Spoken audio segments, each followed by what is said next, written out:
I basically tell most people that I am a person of average intelligence, maybe just a little higher than above average, but I have developed an advanced thought process, which allows me to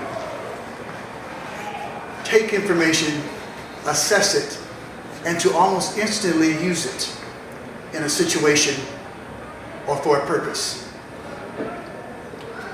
And that is really the key to one's success.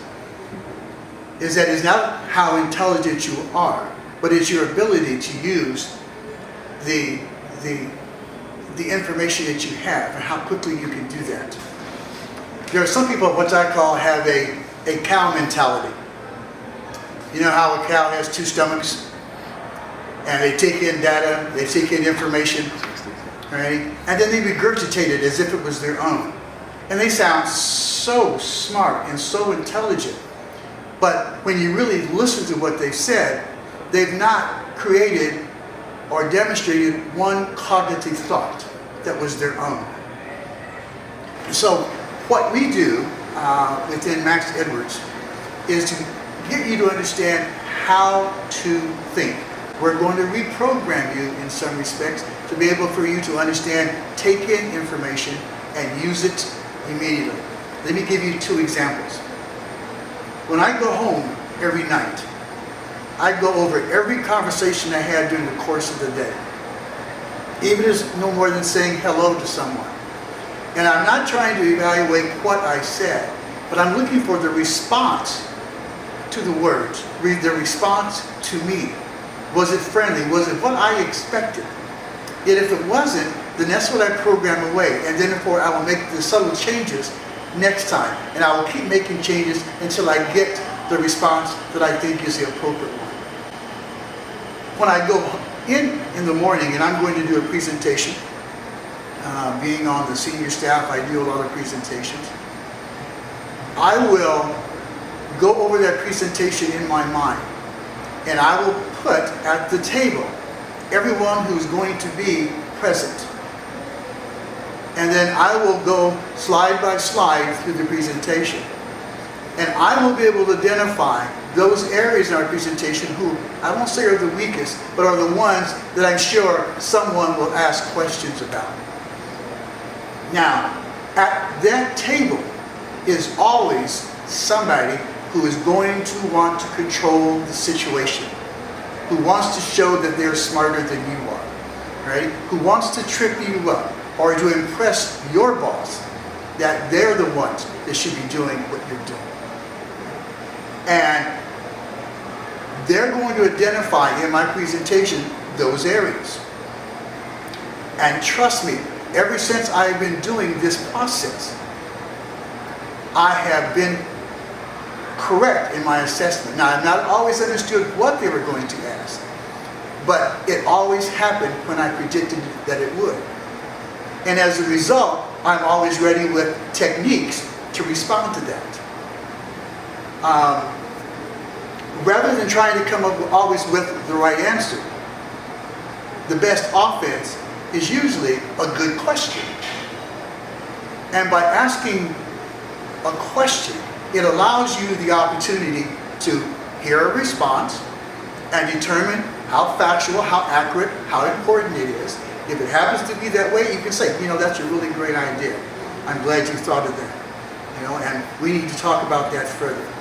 If it's not a very good idea, then I can come back to you and say, well, can you explain that to me more? How does this particular question relate to the topic at hand? And is it something that you believe is important for us to talk about right now? So again, I'm going back and rather deflecting their responses, deflecting it until I can get a better situation and better control. So again, these are just examples of how we teach you to think and how you can get an understanding of what to deal with. If someone has demonstrated a behavior towards you, trust me, it's not going to go away. It's always going to be the same. So accept that. It is what it is. Right? You don't get defensive behind it. but you prepare for it. And you prepare over and over and over again until it becomes a part of who you are. And what makes you then the opportunity to then define success for yourself.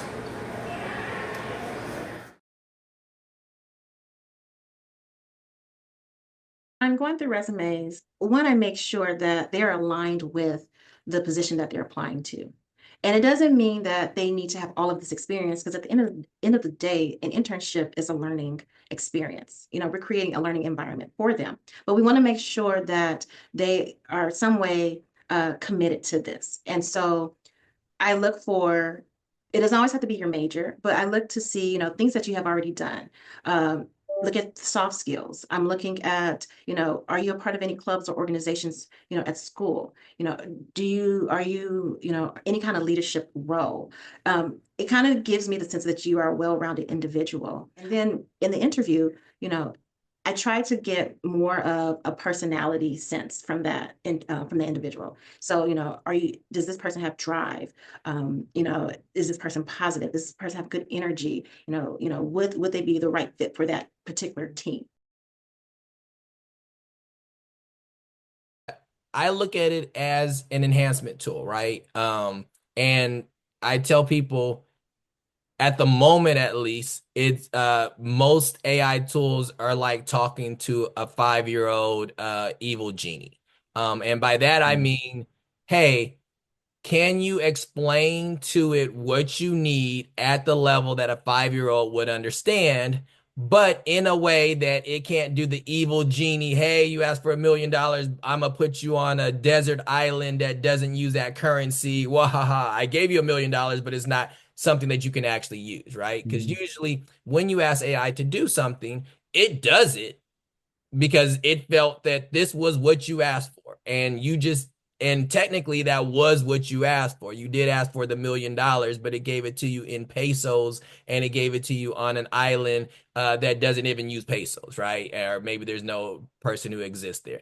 And so the people who are going to, at least to start, have the best ability to use AI are people who are already in those industries. Because the way AI has been trained, it's been trained on the different jargon, the different technology of, that universe. So if you're a photographer and you can explain using a fish lens, fisheye lens, or this type of camera, it understands that. If you say I'm using this filter, blah blah, you're going to be able to explain to AI what type of shot you want much better than someone like myself, who's just gonna say, hey, I want you to zoom in on a person from their back shoulder, and I don't know that technically I should be saying that it's a dolly in or a dolly out or whatever the case may be. So someone who's already within that field, whatever field that is, who understands how to have that conversation as if they were talking to a coworker, is going to win in the short term. And then secondly, a teacher. And a teacher can, whether we're talking about a true teacher in the, traditional sense of the word, or just someone who likes to teach and understands how to explain, what they want to explain to somebody, right? And I say that because a teacher already understands how to explain information to somebody, and then when they don't get it, to change gears and explain it in a different way until you get it, right?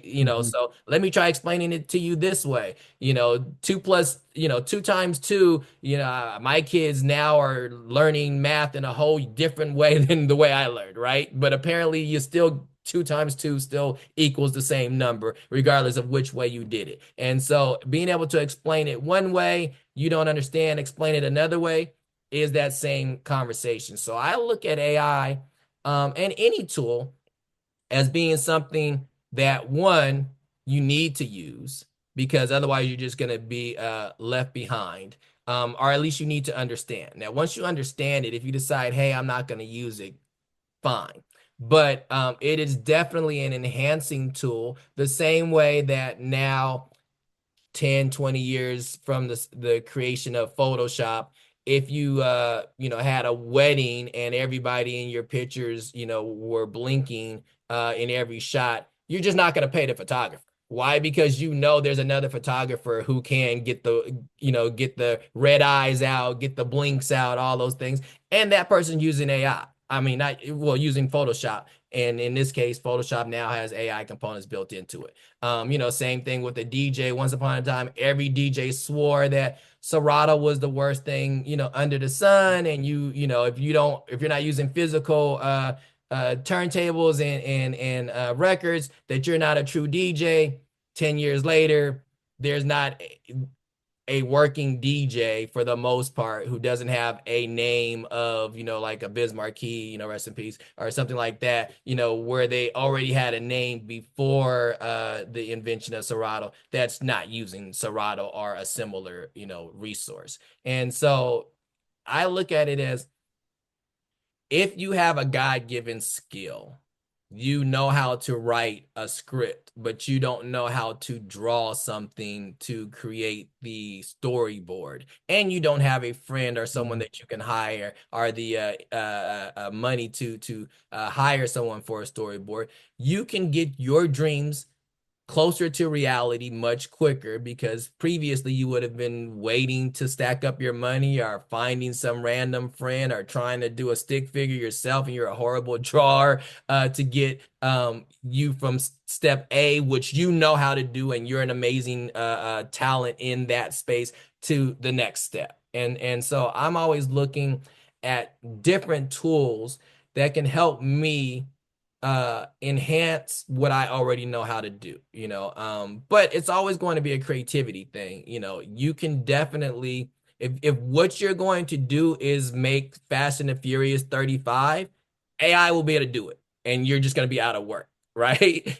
Because there's enough it has enough information about the first 10, Fast and the Furious, that it can make 10 more with similar, components. But if what you're going to do is to still be truly creative, then you're going to be good to go, because creativity is something that still is a human trait. It's still something that is God-given, and still something that, hey, make this, make it amazing, make it new, make it innovative, and you will always have a space. But if you're just going to copy what's already been out there, then AI will beat you to it.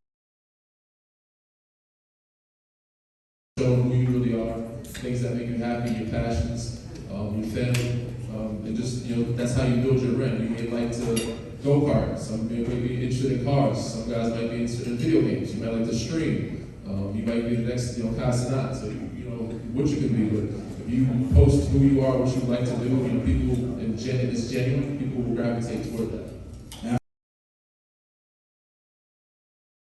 What will it take to make sure that, hey, I'm successful? And I think we should always have goals, right, that are supported by a plan, a financial plan, a game plan. And there's 6 areas, and we'll park in one that's really important that we just talked about, but there's 6 areas of planning that we need to have relevant strategies surrounding those. So if we think of it at high level, right, cash flow planning. That could be budgeting, simple budgeting. That could be debt management, right? Just to keep it high level. Then we have investment planning. So investment planning is, hey, what goals do we have in the near term financially? What goals do we have in the next 5, 10 years that won't go into the next space of retirement planning, which everybody knows, right? Retirement planning is, hey, I don't have to do anything that I don't want to do each and every day, Saturday. So those are 3 areas that we park on. And then protection planning, right? Making sure that if everything did not go as planned, hey, what tools are in place to ensure that my family and I, right, am successful. And then we talk about tax planning, which we'll come back to, because that's a big part of the overall picture of things. And then the last one is will, trust, and estate planning. So if we have relevant topics and we have relevant strategies that are in place in all 6 of those areas in our financial future, in our financial plan, our game plan, man, we found that, hey, no matter what happens, we are going to be well positioned. I think that we need to pay attention to what we have. Doesn't mean that we don't know what we don't have, but that we should use what we have and what we've learned from how we got what we have to keep us moving forward. So, because there are always going to be things that go wrong, always are going to be something that's not quite the way we expected it to be. But that's how we learn. That's how we grow. That's how we decide we're going to do something different. So how do you prepare? You know, it's my number one thing. Prepare. We need to prepare for what we wish for. We wish for stuff and then we don't do any preparation. I wish I had a better job. I didn't write a resume. I didn't I didn't get the skill, but I wishing for this. I wish to be successful, but I didn't do any self-development. I haven't thought anything through. I wish to be skinny, but I'm going to eat that cake first. It's like, how you going to prepare? I want to feel healthy, but I don't like to exercise. It's like, okay, let's do some preparation. Let's put some plans in place. And as a strategic thinking partner, that's what I tell you.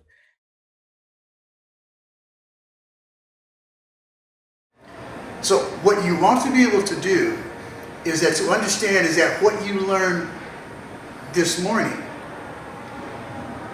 may become irrelevant in the afternoon. So therefore you must continually process information through all of your senses that you see and that you hear and that you read, and understand that it all plays a part in your decision-making process and ultimately your success. Now, everybody talks about success. And from my perspective, success is a process. It is not a result. You can say all kinds of people are successful, but it is the years of work that they put in that was actually the success. Everybody talks about the former great basketball player Michael Jordan. He was a superstar. He had success. And everybody looks at the fact that he was taking the last shot of the game as being success.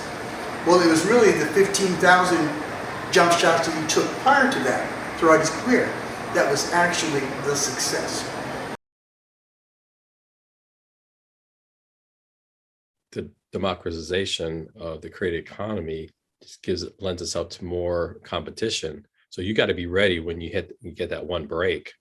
You know, you got to be ready to rock, because there has been stories out there where you hear of folks that, yeah, maybe they got a great script and they wrote it out, but they didn't have the legalities behind them to where they're protecting their own IP, intellectual property, and that idea got stolen. But you have to be ready. You have to put in the work to make sure when you get that big break that you're prepared, and 1, 2, 3, go, 0 to 60. You got to do it and be prepared. So I've always liked the story about, be like water from Bruce Lee, because it just has so many different connotations, and it's almost like a spiral, because even the statement, you can assess it and have a perspective on it in so many different ways. It's truly what the statement's about. But so is that something you apply to more your life outlook or your career philosophy, or just in general how you work and treat other people? Because like a water analogy, you got to be moldable depending on who you're talking to, that kind of thing. I think it's all three. It's all those areas. I mean, look, from a martial arts, and Mike, from a sports training standpoint, that's all everyone deals with, you know.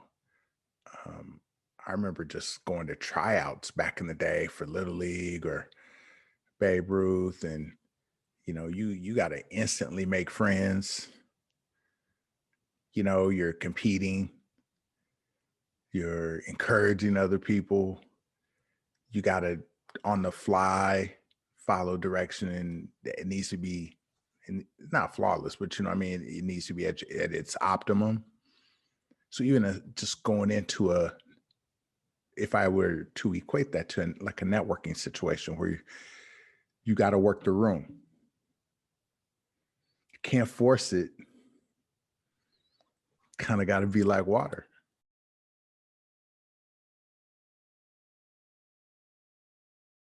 Yeah, man.